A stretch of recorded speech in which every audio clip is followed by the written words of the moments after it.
Occasion ఏదైనా location ఎక్కడైనా తెలుగువారి వేడుక అంటే ఆలివ్ మిఠాయి ఉండాల్సిందే. ఏప్రిల్ 22న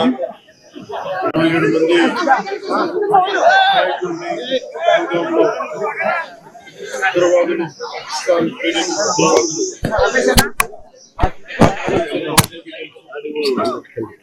మంది పర్యవసానం భారతదేశం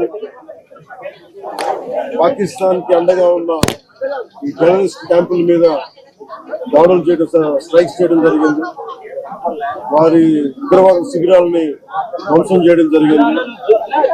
దానికి కంటిన్యూటీగా యాక్షన్ పాకిస్తాన్ కూడా మనకి కాల్పులు జరపడం, సరిహద్దుల్లో ముఖ్యంగా 5 రాష్ట్రాల్లో చాలా తీవ్ర చాలా ఉద్విగ్నతతో కూడిన పరిస్థితులు ఏర్పడ్డాయి. ఆ క్రమంలో మన ఆంధ్రప్రదేశ్ కు సంబంధించిన మురళీ నాయక్ కూడా అగ్నివీరుగా 2 సంవత్సరాలు 22లో వెళ్ళిన వ్యక్తి. తల్లిదండ్రులతో మాట్లాడుతూ ఉంటే ఒకటే చెప్పాను, నేను దేశం కోసమే పుట్టాను, దేశం కోసమే చనిపోతాను అనేది పదే పదే చెప్తా ఉన్నాడు. ఎందుకు ఆయన మనకు ఆ ఉద్యోగాలను అంటున్నా కానీ లేదమ్మా, నాకు రైల్వే ఉద్యోగం వచ్చినా రైల్వే ఉద్యోగానికి పోలేదు, కేవలం దేశం కోసం పనిచేస్తాను, నేను దేశం కోసం చచ్చిపోతాను అన్న కమిట్మెంట్ ఉన్న వ్యక్తి. కానీ దురదృష్టవశాత్తు చాలా చిన్న వయసులో 23 ఏళ్ల వయసులో తన ప్రాణాలని కోల్పోవాల్సి వచ్చింది. పదే పదే మొన్న కూడా ఏం చెప్పారంటే, నిజంగా ఉగ్రవాదుల తూటాలు కానీ సరిహద్దుల యుద్ధాలు కనుక జరిగితే దాని పర్యావసనం, దాని ప్రాణాలు మొత్తం సమస్త భారతంలో కనిపిస్తూనే ఉంటాయి, దాన్ని ఎక్కువ అవుతూనే ఉంటాయి. దానికి ఒక బలమైన ఉదాహరణ మురళీ నాయక్ గారి మరణం.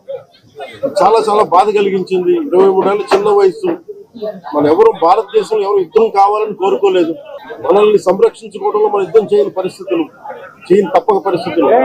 అలాంటి పరిస్థితుల్లో దీనికి మొదటిది కారణం పాకిస్తాన్ జనరల్, ఆర్మీ జనరల్ కూర్చోబెట్టి రెచ్చగొట్టి ఒక వారం ముందు, ఏప్రిల్ 22 ఒక వారం ముందు రెచ్చగొట్టి ఉగ్రవాదుల్ని ప్రేరేపించి అమాయకులైన మనుషులను చంపించేసి దానికి పర్యవసానమే.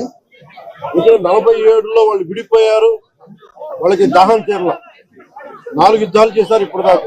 సీజ్ ఫైర్ అన్న తర్వాత కూడా సీజ్ ఫైర్ ని వైలేట్ చేసిన ప్రభుత్వం అక్కడ. నిజంగా చెప్పాలంటే ఒక బనానా రిపబ్లిక్.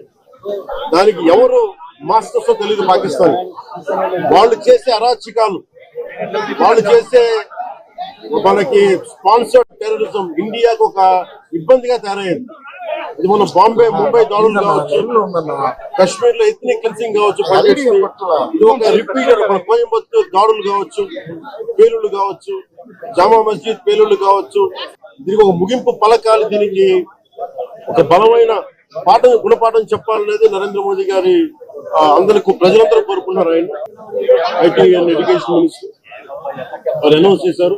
గౌరవ ముఖ్యమంత్రి చంద్రబాబు గారి తరఫున, అలాగే నరేంద్ర మోదీ గారి తరఫున ఇక్కడికి మంత్రివర్గం అందరం ఉన్నాం. ఇక్కడ అందరం కూర్చొని, మేము ముగ్గురు కూర్చొని ఇందాక గౌరవ ముఖ్యమంత్రి గారి సూచనల మేరకు 50 లక్షలు ఎక్స్గ్రేషన్ ప్రకటిస్తా ఉన్నారు. అలాగే ఒక 5 ఎకరాల పొలం అని కూడా తెలియజేశారు. అలాగే 300 గజాలు ఇంటి స్థలం అని కూడా అనౌన్స్ చేశారు. అలాగే ప్రభుత్వంలో వాళ్ళకి ఎవరికైనా సరే, వాళ్ళ నాన్నగారికి కానీ ఎవరికి కానీ ప్రభుత్వ ఉద్యోగం కూడా ఖచ్చితంగా ఇవ్వాలనేది కేబినెట్ లో ముందు పెట్టి నిర్ణయం తీసుకుంటాం. ఇవన్నీ కాకుండా నేను అదనంగా వ్యక్తిగతంగా నేను కూర్చోబెట్టి ప్రస్తుతం ఒక 25 లక్షల రూపాయలు మన కుటుంబానికి నా వ్యక్తిగతంగా నేను సాయం చేస్తానని తెలియజేసుకుని, ఇది ఇలాంటి పరిస్థితులు రాకూడదని కోరుకుంటాం. కానీ దురదృష్టవశాత్తు ఇలాంటివి జరిగినాయి. మనం అందరం ఇలాంటి పరిస్థితుల్లో భారతదేశ ప్రభుత్వానికి, ప్రధానమంత్రి గారికి, అగ్ర నాయకత్వానికి, ఆర్మీకి, నేవీకి, air force, entire defence forces కి ఇది మనం అండగా ఉండాల్సిన సమయం. ప్రతి ఒక్కరూ చాలా ఎరుకుతోటి చాలా జాగ్రత్తగా ఉండాలి. సీజ్ ఫైర్ ని దయచేసి మనం ఎవరు నమ్మటం. సీజ్ ఫైర్ శాంతికి ఒప్పందం కాదు. వాళ్ళు ప్రత్యేక పరిస్థితుల్లో లొంగిపోయి మా పాకిస్తాన్ బతకలేదు అని చెప్పి కాళ్ల బేరానికి వచ్చిన 3 గంటల్లోనే మళ్ళీ సీజ్ ఫైర్ ని వైలేట్ చేశారు. దేశానికి, దేశ నాయకులకి, ఆర్మీకి, నేవీకి, ఎయిర్ ఫోర్స్ కి, ఎంటైర్ డిఫెన్స్ ఫోర్సెస్ కి మనం బలం ఇవ్వాల్సిన సమయం. వారి ఆత్మకి శాంతి చేకూరాలని, వారి కుటుంబ సభ్యులకి నా ప్రగాఢ సానుభూతి తెలియాలని, భగవంతుడు వారికి బలం ఇవ్వాలి. పుత్ర శోకానికి ఒకే ఒక కొడుకు, ఎవరు లేరు, ఒక్కటే ఒక కొడుకు. ఒక్క కొడుకును కూడా చిన్న పట్టుమని 23 ఏళ్ళు కూడా 25 ఏళ్ళు కూడా లేదు, 23 ఏళ్ళ వయసులో చనిపోయాడు దేశం కోసం. చాలా చాలా చాలా బాధగా ఉంది. మా కుటుంబానికి అండగా ఉంటుంది. కేసుకు సహాయం కాకుండా మా 3 పార్టీల నుంచి కూడా వారికి ఏ సహాయం కావాలో మా నాయకులు ఇప్పుడు అందుబాటులో ఉంటారు. మా గౌరవ మంత్రివర్గ సహచరులు ఉన్నారు, ఎమ్మెల్యేస్ ఉన్నారు, అన్ని పార్టీస్ అందరూ వారికి అండగా ఉంటారని తెలియజేస్తూ జై హింద్.